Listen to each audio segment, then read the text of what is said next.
You're that jerk in the Lexus. Yo, what are you talking about, You man? cut me Yo, off in the chill, parking lot. Chill. Do you know what? Stay right there. Go? Don't enter my space, go? man. Do you know how to end a fight in one punch? I want to create a 6-foot gap as much as I can. That's what's going to give me time in order to be able to punch him first. When he's entering in there, I didn't have time to actually get my cell phone out of the way. So my right hand was the one that was free. As he started approaching me, I started adopting a fighting stance. As he kept closer to me, I was looking for my footing. Notice how I'm moving back foot front. Back foot front. Once I felt like my foot was planted enough that I could push off of it, I had to make sure I wasn't showing the punch or creating a tell. This is creating a tell. Loading, shrugging, trying to punch and come out. So the first thing that you want to be good at is just making sure your arm is extending out fast.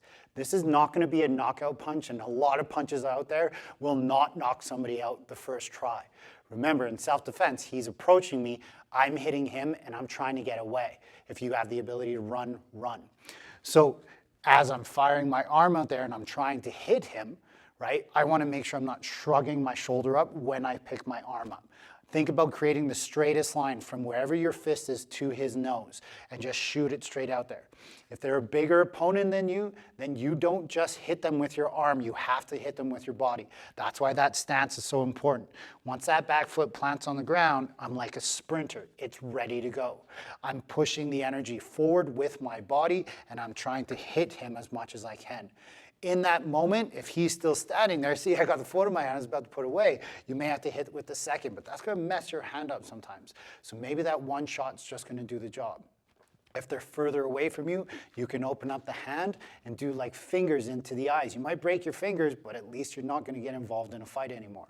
If you train martial arts, use your fist. If you don't train martial arts, use your palm to make that strike happen and just try and hit them and get away. There is no guarantee when it comes to self-defense, like one punch is going to get the job done. That's just clickbait, guys. What it's really coming down to is maintaining your safety, maintaining your gap. If you have a 6-foot reactionary gap, you have time. Then you can choose to initiate. You can talk about trying to hit them on this step and trying to hit them on this step. The reason why I punched him in his face, because his hands weren't protecting his face. If his hands were here, it's a whole different entry. Train hard, stay safe.